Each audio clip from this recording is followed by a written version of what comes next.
영원히 주를 찬양하리.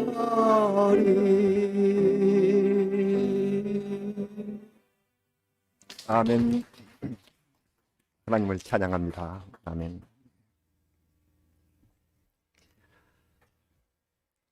11월과 함께 우리 교회 성도님들이 잠언 말씀 읽기로 들어갔습니다. 우리 빈누리 가족에게 하나님께서 날마다 지혜의 교훈을 주시고 의로운 길로 이끌어 주시기를 원합니다.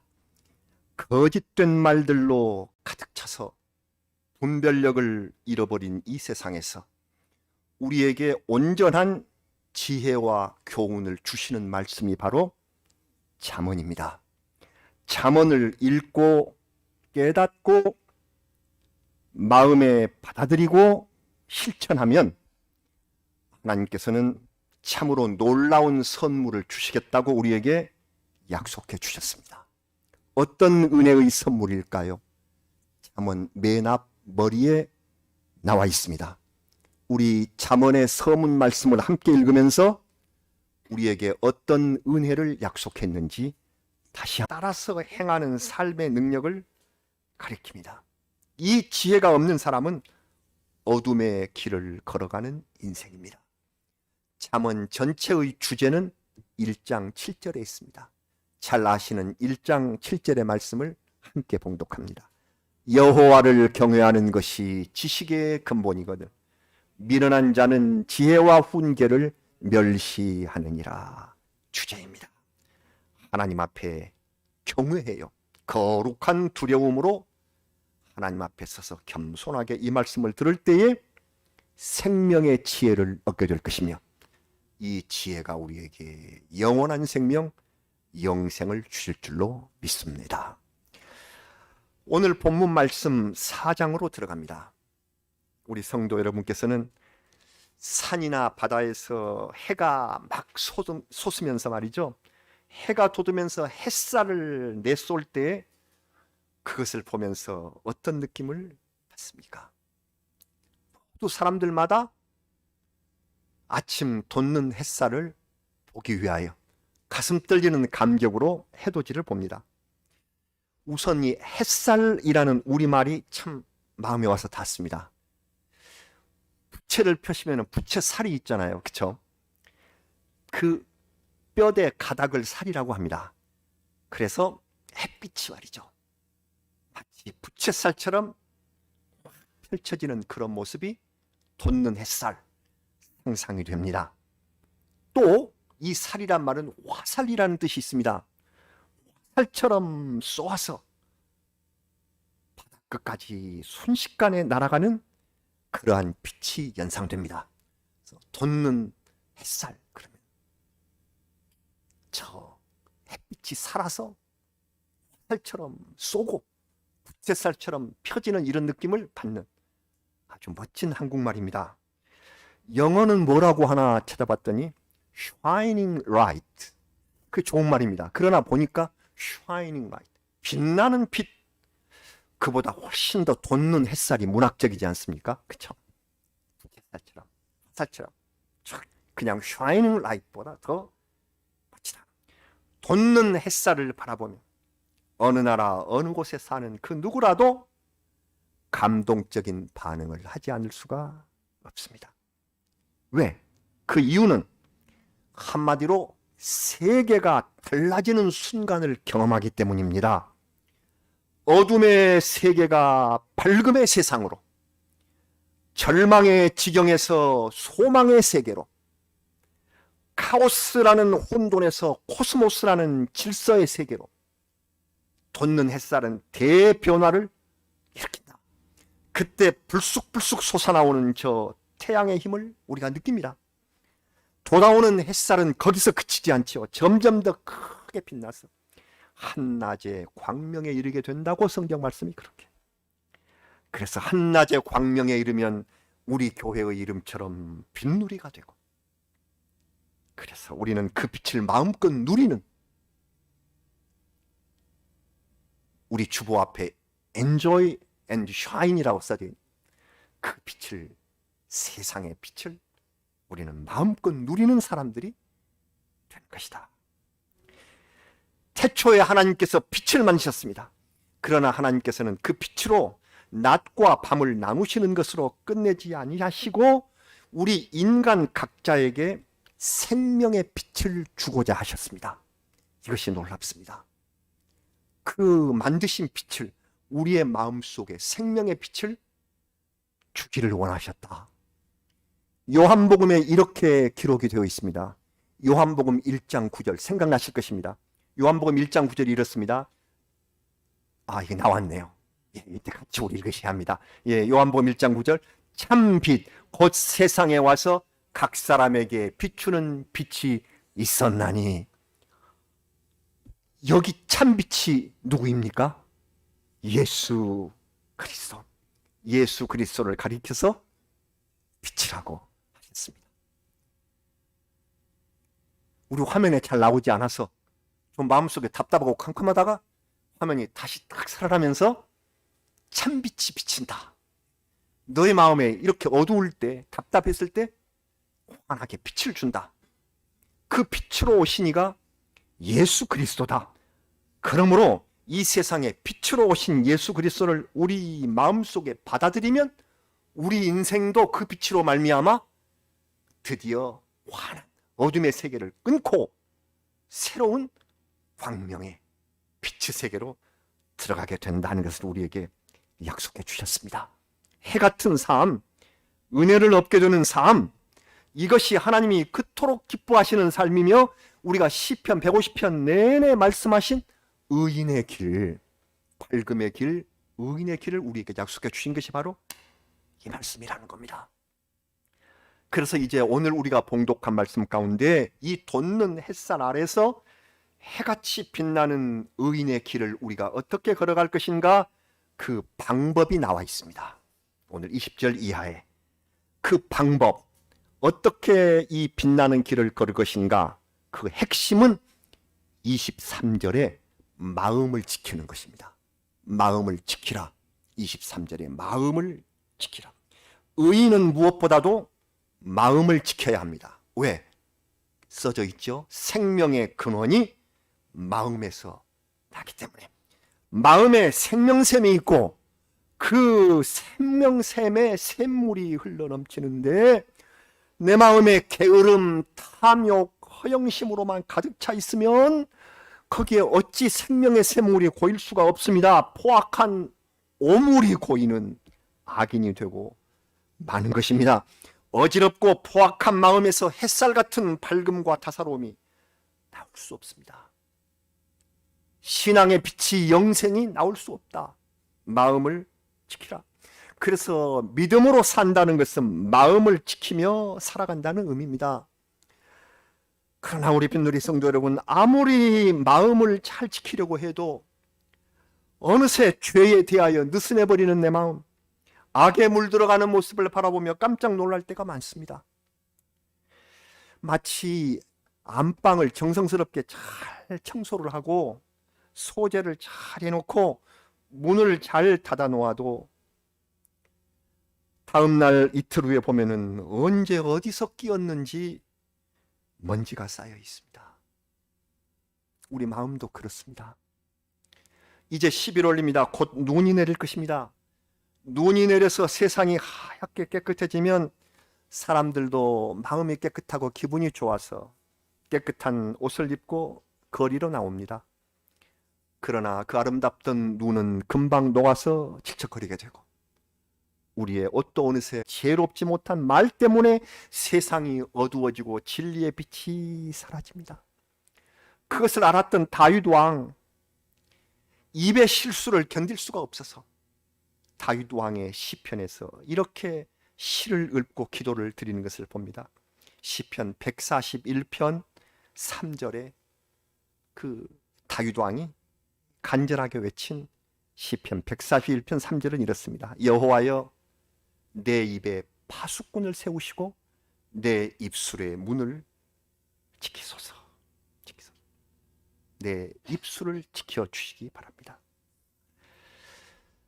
여러분들께서는 성경을 읽으시면서 어떤 말에서 충격을 받으셨나요?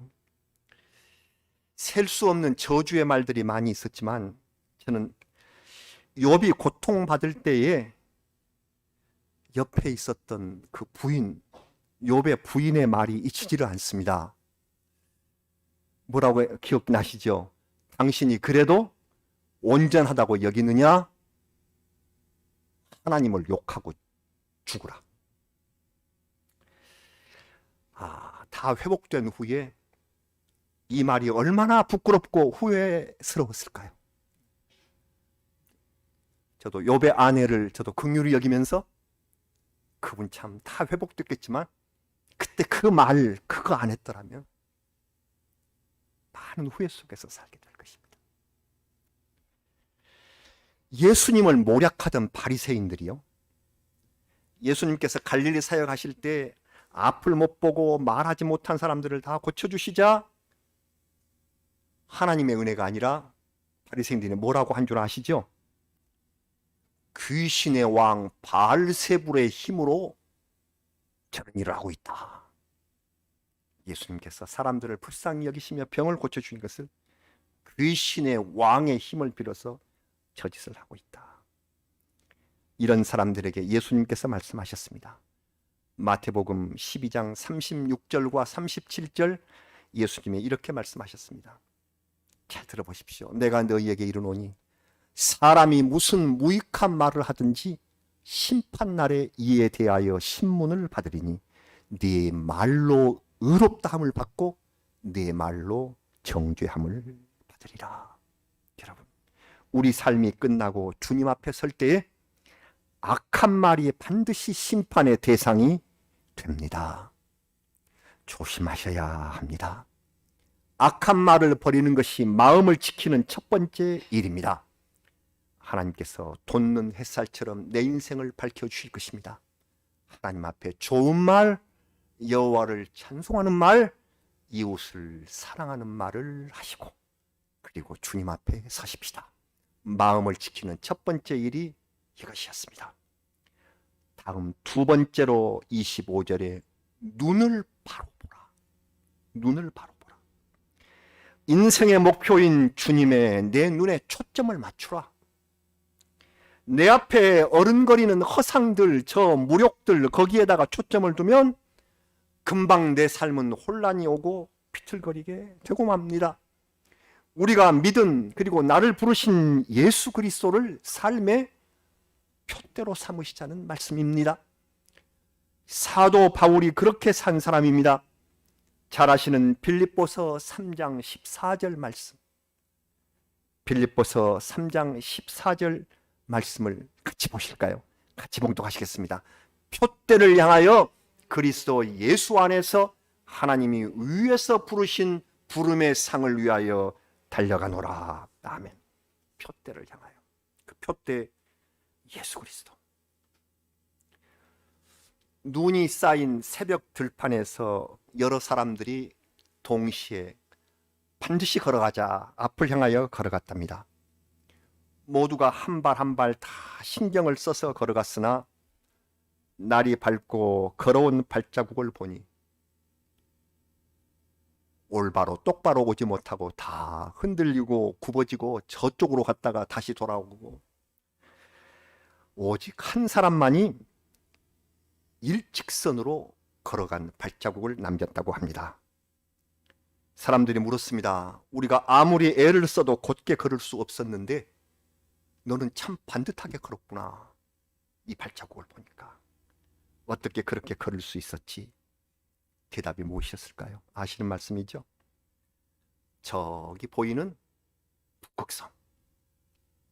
그 환하게 밝게 곧게 빛나는 북극성을 바라보고 그것을 표대로 삼고 거기에 초점을 맞추어 걸었다. 내가 아무리 옳게 걸으려고 노력하고 애를 써도 다 내 삶은 비틀거리고 마는데 저 변하지 않는 불변의 빛을 바라보면서 똑바로 바라보면서 걷는 그 인생. 시선을 곧게 그리고 예수 그리스도를 향하여 높이 두면 돋는 햇살 같은 인생이 될 줄로 믿습니다. 그리고 셋째, 발 디딜 곳을 잘 살피라. 26절 말씀에 발 디딜 곳을 평탄하게 하라. 여기 평탄하게 하라, 성경에 보면 자꾸 주가 달렸죠. 해석이 어렵다 그런 뜻입니다. 자꾸 주가 달렸는데 평탄하게 하다, 그 말의 뜻은 원어에 가깝게 해석하면 살펴보다, 헤아려보다, 숙고하다 이런 뜻입니다. 영어로는 ponder라는 말을 썼어요. ponder, 숙고, 깊이 생각하다 그런 의미입니다. 발 딛는 곳을 잘 생각하면서 디뎌라. 그래야 평탄하다. 하나님 앞에서 이랬다 저랬다 경솔하게 처신하지 말고 사려 깊은 행동으로 올바른 발걸음을 하라. 금방 이리 갔다가 발을 디뎠다가 이거 하나님의 뜻이 아닌가 보다. 나를 사랑하시지 않나 봐. 경거망동을 합니다. 하나님은 이것을 싫어하십니다. 이스라엘 백성이 하나님을 따른다고 하면서도 금방 행동을 잘못하고 이리 가고 저리 가고 죄의 길로 빠지곤 하였으므로 오늘 마지막 절인 27절 말씀인 좌로나 우로나 치우치지 말라 하는 경고를 자주 하셨습니다. 특히 신명기 말씀에 이 대목이 자주 나옵니다. 신명기 5장부터서 17장, 28장 등등의 좌로나 우로나 치우치지 말라.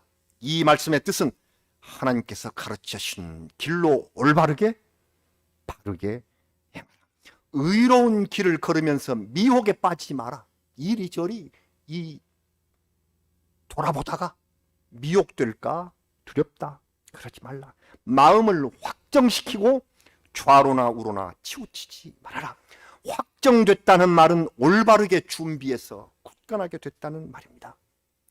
새벽을 깨우면서 노래했던 다윗의 시편 가운데 잊지 못할 시편 57편 7절이 이렇습니다. 잘 아시는 말씀이죠. 같이 봉독하죠. 하나님이여, 내 마음이 확정되었고 내 마음이 확정되었사오니 내가 노래하고 내가 찬송하리이다. 마음을 확정하는 일, 내 길에 든든하게 확정하고 그 길에 발을 디디면 의인의 밝은 앞날이 열리게 될 줄로 믿습니다. 사랑하는 성도 여러분, 11월의 첫 주일입니다.